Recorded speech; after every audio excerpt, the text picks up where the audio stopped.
अस्सलामुअलैकुम। बिटकॉइन ने दोबारा से 100,000 को अबूर कर लिया है। इस वक्त गालबन अराउंड 102 के आसपास है और ओल्ड कॉइन्स भी काफ़ी तेज़ी से ग्रो कर रहे हैं। कम्युनिटी में काफ़ी सारे दोस्तों के काफ़ी सारे सवालात थे, तो मैं कोशिश करूंगा उनके हवाले से भी आज जवाब दूं आपको। तो स्टार्ट करते हैं। आप देख सकते हैं आपका पोर्टफोलियो किसी भी साइज़ में हो, आपके अगर 8 या 10 कॉइन, इनमें से मेजोरिटी ऑफ द कॉइन्स आज जो हैं पॉजिटिव में होंगे। ख़ास करके एआई एजेंट के नैरेटिव के लिहाज से, एसपीएक्स के लिहाज से मैंने काफ़ी अर्सा पहले आपके साथ शेयर किया था, गालबन 1-2 महीना पहले। AI16Z के हवाले से भी कुछ अर्सा पहले मैंने आपके साथ शेयर किया था। सारे कॉइन ये तेज़ी से चढ़ रहे हैं और अगर हम देखें नेक्स्ट 100 में तो वहाँ पर भी काफ़ी ज़्यादा कॉइन्स जो हैं, तकरीबन आपका पोर्टफोलियो लाजमी बात है कि इसमें काफ़ी सारे कॉइन आपको जो हैं इस वक्त पॉप अप होते हुए दिखाई दे रहे होंगे। तो क्वेश्चंस की तरफ चलते हैं। एक भाई ने सवाल पूछा था बॉन्ड के हवाले से। मैं उम्मीद कर रहा हूं कि आपका बॉन्ड का टोकन बार्न ब्रिज की बात करें, क्योंकि मैंने यहां पर सर्च किया था तो इसके अलावा जो बॉन्ड टोकन थे वो ट्रैकेबल ही नहीं है। तो मैं गालबन यही उम्मीद कर रहा हूं कि you are talking about the barn bridge के बॉन्ड टोकन। अच्छा, इसमें बात ये है कि ठीक है, ये एक्सचेंजेस पर यहाँ पर लिस्टेड है। ये 2021 के स्टार्ट में आया था। मैं आपको कोई फाइनेंशियल एडवाइस नहीं दूंगा। ये वो चीज़ें जो मैं अपने लिए करूंगा। फर्ज करो ऐसा टोकन मेरे सामने आता है, तो कोई फाइनेंशियल एडवाइस नहीं है यहाँ पर। मुझे कुछ आप कह सकते हैं फ्लैग्स मिले हैं जिसकी वजह से मैं ऐसी इसमें कभी भी इन्वेस्टमेंट नहीं करूंगा। वो मैं आपके साथ शेयर करता हूं।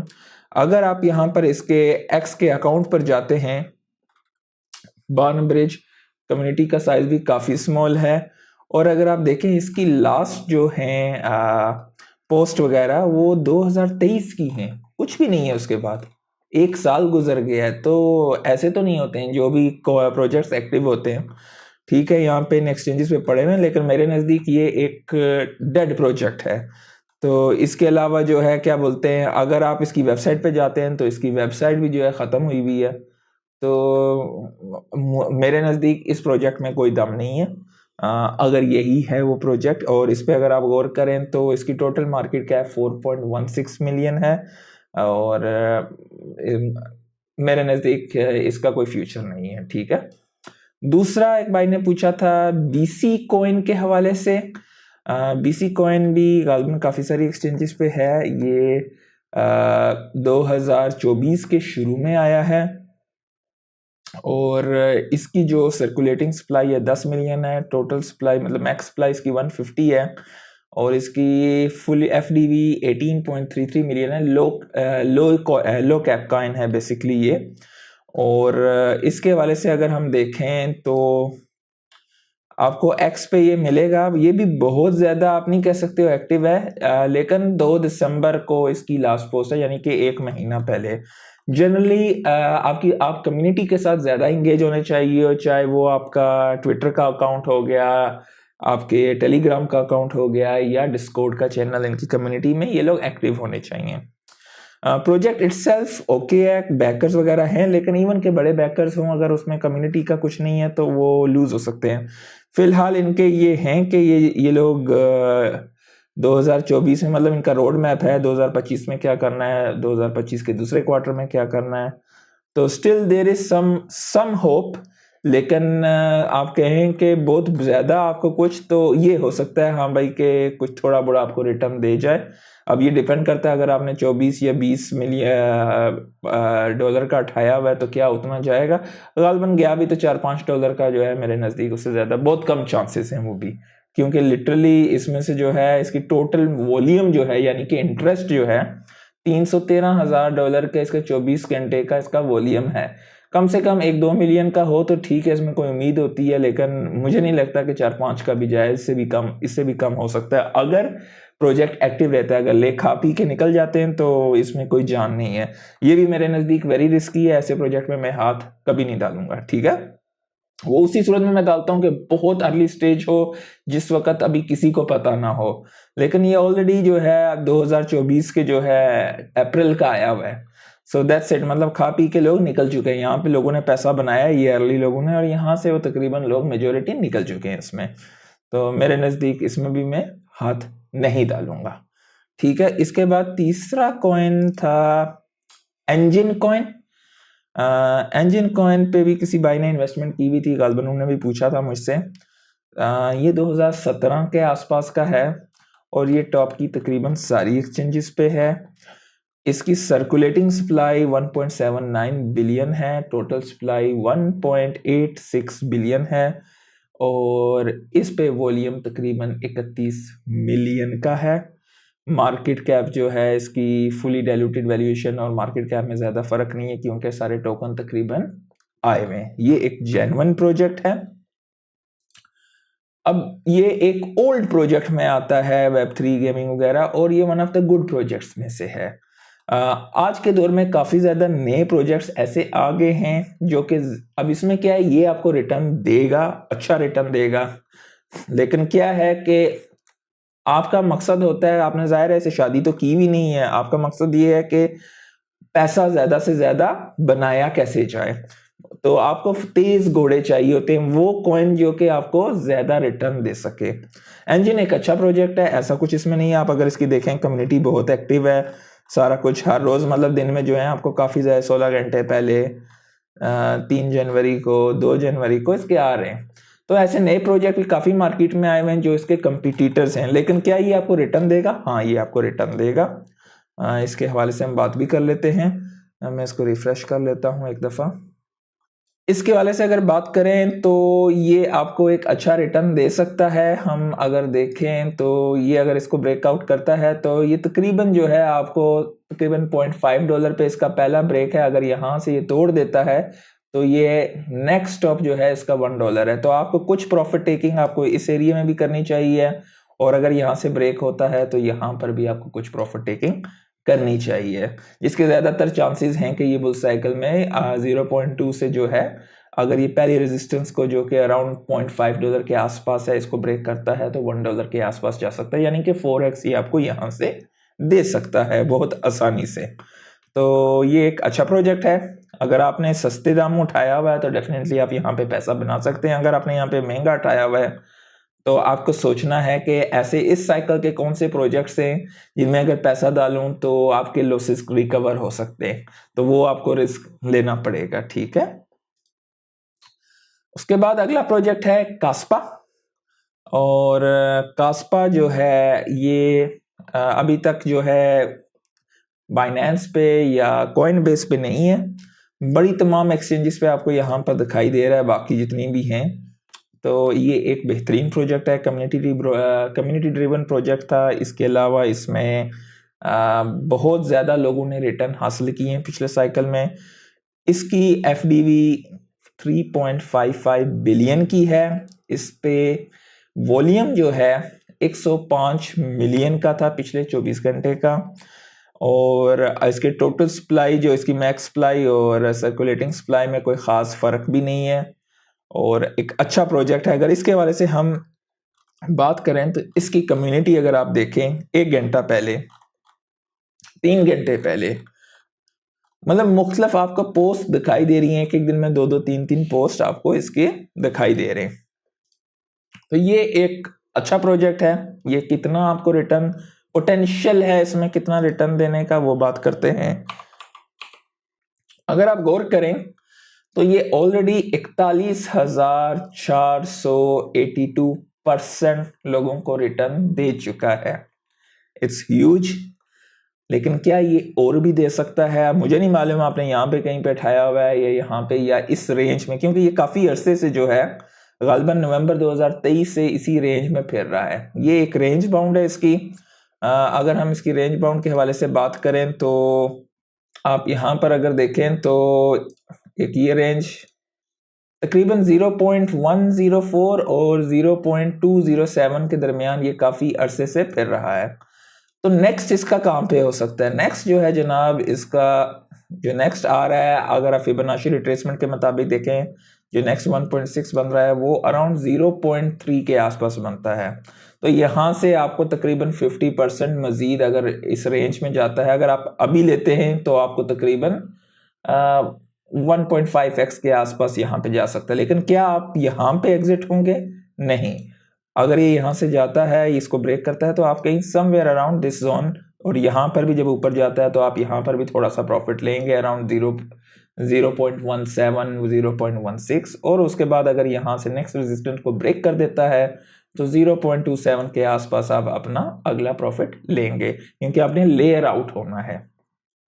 अब मुझे नहीं मालूम कि आपने डेफिनेटली इससे ऊपर ऑल टाइम हाई पे गया नहीं है, तो ये एक अच्छा बेहतरीन प्रोजेक्ट है, और अगर ये किसी बड़ी एक्सचेंज पे आ जाता है तो एकदम ये स्काई रॉकेट हो सकता है, बाइनेंस पे या कॉइनबेस पे आता है, और चांसेस भी हैं ये आ भी सकता है, ऐसी कोई इसमें वो नहीं है।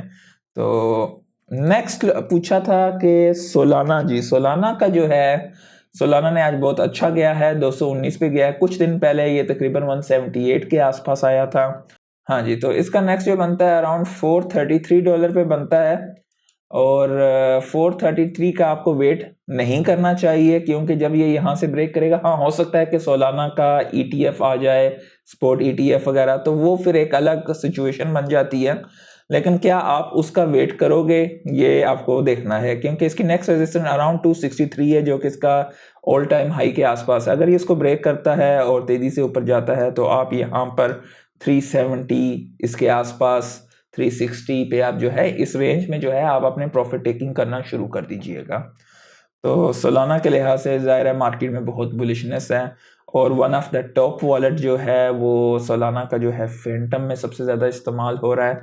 एक दोस्त ने ये भी पूछा था कि बहरीन में है वो, और वो अगर कैश आउट करते हैं अपनी एक्सचेंज से बैंक अकाउंट में 10,000 दिनार के गालबन आसपास, तो क्या बैंक उनको पता नहीं फ्रीज कर देगा या कुछ इस तरह।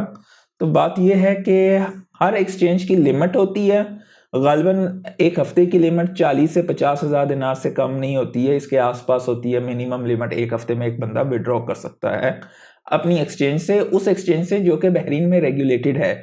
बहरीन में रेगुलेटेड एक्सचेंज का जो है अगर आप जानना चाहते हैं तो आप मेरे यहाँ पर अगर जाते हैं लिंक ट्री पे, मैं आपको यहाँ पे दिखा भी देता हूँ। ये बाइनेंस की बाइनेंस की दो एक्सचेंजेस हैं, एक इंटरनेशनल एक्सचेंज है जो कि बहरीन में रेगुलेटेड नहीं है, वहाँ पे आप बहरीनी दिनार में P2P में निकाल सकते हैं, लेकिन P2P में बड़ी अमाउंट नहीं निकलती, और बड़ी अमाउंट पे बैंक आपसे पूछ भी सकता है, क्योंकि कोई रेफरेंस पॉइंट नहीं होता है, एक बंदा दूसरे बंदे से पैसा ले रहा होता है। तो जो बाइनेंस बहरीन की रेगुलेटेड है, इसके हवाले से मैंने वीडियो भी बनाई हुई है, उसे विड्रॉ कैसे करते हैं। उसमें डायरेक्ट एक्सचेंज से आपके अकाउंट में पैसा चला जाता है बहरीनी दिनार में, और उसका मैं लिंक ऊपर लगा दूंगा, आप वो गालबन देख लेना, आपको अंदाजा हो जाएगा। उसमें मैंने दोनों इंटरनेशनल एक्सचेंज और बहरीन की एक्सचेंज का बताया हुआ है। दूसरी कॉइन मीना है, रेन एक्सचेंज है। तो ये सारी एक्सचेंजेस यहाँ पे रेगुलेटेड है बहरीन में, और यहाँ पे इनकी गालबन मेरे यहाँ से एक वीक की जो 40-50 हज़ार दिनार की लिमिट होती है, तो वो आपका एक रेफरेंस पॉइंट होता है कहाँ से पैसा आया है और कहाँ पे गया। अगर वो बैंक निकलेगा भी तो आप स्टेटमेंट निकलवा के दे सकते हो। It's not a big amount, 10,000 दिनार के वो आपको कुछ मसला करेगा, लेकिन रेगुलेटेड एक्सचेंज से पैसा निकलवाइएगा। अनरेगुलेटेड एक्सचेंज से डेफिनेटली वो पूछेंगे, रेगुलेटेड से अगर पूछा भी तो you will have a reference point के कहाँ से आया है पैसा। अच्छा, कनाडा के प्राइम मिनिस्टर जो है उन्होंने ऑफिशियली रिजाइन कर दिया है, मालूम नहीं है क्या वजह है। एनवीडिया ने सरपास किया है एप्पल को, और to become the largest company by market cap. तो एनवीडिया, एआई, एजीआई, ये फ्यूचर है। माइकल सेलर ने दोबारा से, पता नहीं ये बंदा हर रोज उठता है, उठ के बिटकॉइन खरीदता रहता है, 101 मिलियन के और बिटकॉइन उठा लिए हैं भाई साहब ने। लेकिन अच्छा है, बिटकॉइन की प्राइस अप्रिशिएट होती है जितना ज़्यादा ये एक्यूमुलेट करते हैं। स्ट्राइफ के हवाले से मैंने गालिबन आप लोगों के साथ आई बिलीव के कुछ दिन पहले वीडियो भी शेयर की थी, कन्वर्टिबल बॉन्ड्स, ये वाली वीडियो है, इसे लाजमी देखिएगा। इसमें मैंने डिटेल में एक्सप्लेन किया हुआ है कि कन्वर्टिबल बॉन्ड्स क्या होते हैं और कैसे पैसा बनाया जाता है। तो ये विवेक रमासेवे जो है, इन्होंने दोबारा बिटकॉइन के बॉन्ड के लिए ETF, बिटकॉइन के बॉन्ड ETF के लिए जो है वो लॉन्च कर रहे हैं। तो ये चीज़ें भी काफ़ी ज़्यादा बुलिश है मार्केट के लिए। रिपल के CEO कहते हैं कि Trump bull market is real. जाहिर है मार्केट तो चढ़ रही है तो रियल तो होगी। अच्छा, ये देखिए SPX के हवाले से पिछले 24 घंटे में इसने भी जो है हमें तकरीबन 16% का रिटर्न दिया है, पिछले 7 दिनों में 75%। और मैंने काफ़ी तकरीबन 2 महीना पहले आप लोगों के साथ SPX के हवाले से शेयर किया था। मुझे नहीं मालूम आप में से किसी ने अगर ऑलरेडी परचेज किया था इस टोकन को या नहीं, एक मीम AI टोकन है, लेकिन अच्छा रिटर्न इसने दिया है। विटालिक जो हैं उन्होंने 28 मीम कॉइन बेच दिए हैं तकरीबन 984,000 USDC, और वो डोनेट कर दिया उनकी कोई चैरिटी है कैनरो को। बिटकॉइन की माइनिंग कंपनी है रायोट प्लेटफॉर्म, उन्होंने माइन किए हैं दिसंबर में 516 बिटकॉइन, और बिटकॉइन 102,000 से ऊपर, मतलब 102,000 को टच किया, इस वक्त 101,900 के आसपास है। बिटवाइज के CEO ने प्रिडिक्ट किया है टोकनाइजेशन जो है वो डेमोक्रेटाइज करेगी मार्केट की, इक्विटी मार्केट को। बेसिकली 2025 जो है वो साल होगा बिटकॉइन स्टैंडर्ड कॉरपोरेशंस का, और ये बहुत बड़ी चीज़ है। बर्नस्टीन ने प्रिडिक्ट किया है कि बिटकॉइन 2025 में $200,000 को टच करेगा, और स्पॉट ETF इनफ्लो तकरीबन 70 बिलियन का आएगा, और स्टेबल कॉइन जो हैं सरपास होंगे 500 बिलियन को। That's crazy numbers to be honest. Solana ने आउटपेस किया है एथेरियम और बेस को combine in 24 hour dex trading volume, dex के ट्रेडिंग वॉल्यूम में। कल की मैंने गालिबन वीडियो बनाई थी, आप लोगों ने शायद देखी है कि नहीं मुझे नहीं मालूम। डेक्स के हवाले से यूनिस्वैप जो कि इथेरियम की डेक्स है, इसे देखिएगा, समझेंगे आप लोग बहुत अच्छे तरीके से कि कैसे हम लोग डेक्स के साथ अपने वॉलेट को कनेक्ट करते हैं। सोलाना का जो है जो टॉप की डेक्सेस हैं, जुपिटर हो गई है, जुपिटर है, रेडियम है, ओरका है। मैं ज़ाती तौर पे रेडियम को बहुत पसंद करता हूँ, जुपिटर भी ओके है और ओरका भी ओके है। उनकी मैंने कॉलम काफ़ी सारी वीडियोस पहले बनाई हुई हैं चैनल पे, वो देखिएगा आप, आपको काफ़ी कुछ सीखने को मिलेगा उसमें। तो ये एक चार्ट है, मैंने आपके साथ शेयर करना है। ये कहते हैं कि 1875 में इन लोगों ने बनाया था। अब इसमें ये प्रिडिक्ट करता है कि पैसा कैसे बनाया जाता है। तकरीबन अप्रोक्सीमेट वो डेट्स बनती हैं, 100% नहीं होता है कुछ ही, मतलब किस बेस पे उस बंदे ने किया हुआ है क्या है, ये मेरे पास इंफॉर्मेशन नहीं है, लेकिन इट्स गुड टू नो कि मतलब हिस्टोरिकल एक चार्ट बना हुआ है जो आगे काफ़ी सारे ट्रेंड्स को बता रहा है। इसमें ये 3 पॉइंट्स आप देख सकते हो, A, B और C। इसमें ये कहते हैं कि A जो है वो पैनिक टाइम होता है, ये ईयर्स जो हैं ये पैनिक के ईयर्स हैं। B जो हैं गुड टाइम्स हैं, जहाँ पे कीमतें ज़्यादा हैं और इस टाइम पे आपको बेचना चाहिए अप्रोक्सीमेटली। C जो है मुश्किल वक्त होते हैं, जहाँ पे प्राइसेस बहुत गिरी हुई होती हैं और अच्छे स्टॉक्स यहाँ पे, ये स्टॉक्स के लिए ऐसे बनाया हुआ है, लेकिन it works out for every, मतलब जितने भी जो हैं यूटिलिटी टोकन्स हो गए या सिक्योरिटीज़ हो गई, जो कुछ भी, उनको आप यहाँ पर उठा सकते हो। अब इसके मुताबिक अगर देखें तो 1999 जो है पैनिक टाइम था। 2019 जो कि हम लोगों को समझ में है, इससे पिछलों का तो खैर हमें इतना अंदाज़ा नहीं है, वो हिस्ट्री पढ़ोगे तो आपको अंदाज़ा होगा। 2019 का जो है पैनिक टाइम था, और जो बहुत ज़्यादा जहाँ पे लोग डरे हुए थे, 2023 हो गया, 2012 हो गया, और ये अब ये बता रहे हैं यहाँ पे बेचना चाहिए 2016, 2026 जो कि अच्छा टाइम है। तो ये चीज़ें मैच करती हैं। अगला पैनिक जो है, जो क्रेजी पैनिक होगा, वो 2035 में होगा, जिस तरह ये बता रहे हैं। वल्लाह आलम होता है या क्या क्या तमाशा होगा, लेट्स सी। साउथ कोरिया जो है, इनका खबर आई है कि ये लोग इशू करेंगे NFT टूरिस्ट कार्ड्स। तो इससे जो है वो यंगर जनरेशन को टारगेट करेंगे, टूरिज्म को बढ़ाएंगे। तो डेफिनेटली ये भी एक क्रिएटिव सोच है। अल सल्वाडोर ने 5 बिटकॉइन उठाए हैं इस साल में, इनके टोटल बिटकॉइन की होल्डिंग हो गई है 6009 बिटकॉइन। मेटा प्लैनेट एम कर रही है कि इस साल जो है वो अपनी बिटकॉइन की होल्डिंग को 10,000 बिटकॉइन जो हैं वो करना चाहते हैं 2025 में। तो ये भी बहुत बुलिश है, ये भी एक माइनर कंपनी है, और सारा कुछ जितने भी मेटा प्लैनेट वगैरह भी जो है एक बड़ी कंपनी है by the way. Elon Musk जो है उन्होंने अनाउंस किया है ये एक्स का कोई एल्गोरिथम वगैरह को चेंज किया था, इसका अनाउंस किया था, उसके बाद काफ़ी बैकलैश आया है उनके पर। ट्रम्प जो हैं वो ज़ाहिर है वो टैरिफ्स के हवाले से काफ़ी ज़्यादा, जो जितने भी इंपोर्ट्स वगैरह होंगी, क्रिटिकल इंपोर्ट्स, उन पर टैरिफ वगैरह काफ़ी हाई करेंगे, और देखते हैं जैसे ही वो बैठेंगे ऑफिस पे तो क्या क्या चीज़ें जो हैं ऑफिशियली वो अनाउंस करते हैं।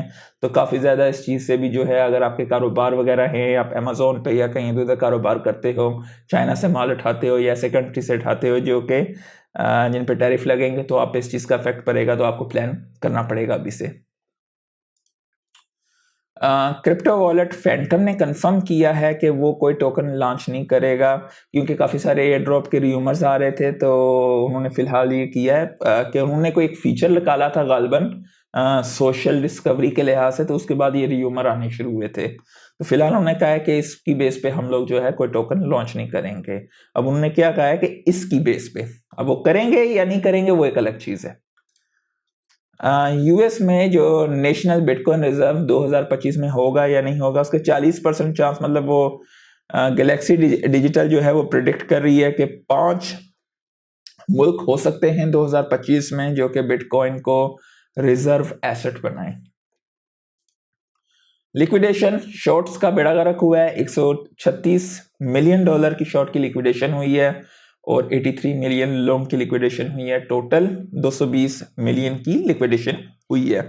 बाइनेंस सर फहरिस्त है, 24 घंटे पे अगर देखें तो भी बाइनेंस सर फहरिस्त है।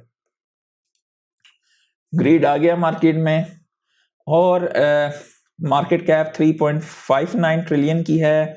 बिटकॉइन $102,000 का है गालिबन माशाल्लाह, और सोलाना 218 का है। और काफ़ी सारे कॉइन जो भी चढ़े हैं मैंने आपके साथ ऑलरेडी शेयर किया। उम्मीद की आपको काफ़ी कुछ सीखने को मिला होगा। आपके जो सवालात थे उनके आंसर होपफुली आपको समझ में आ गई होगी। अगर कोई और मज़ीद सवालात हैं तो नीचे आप कमेंट्स में पूछ सकते हैं। लाइक कर दीजिएगा, सब्सक्राइब कर दीजिएगा। आज के लिए इतना ही।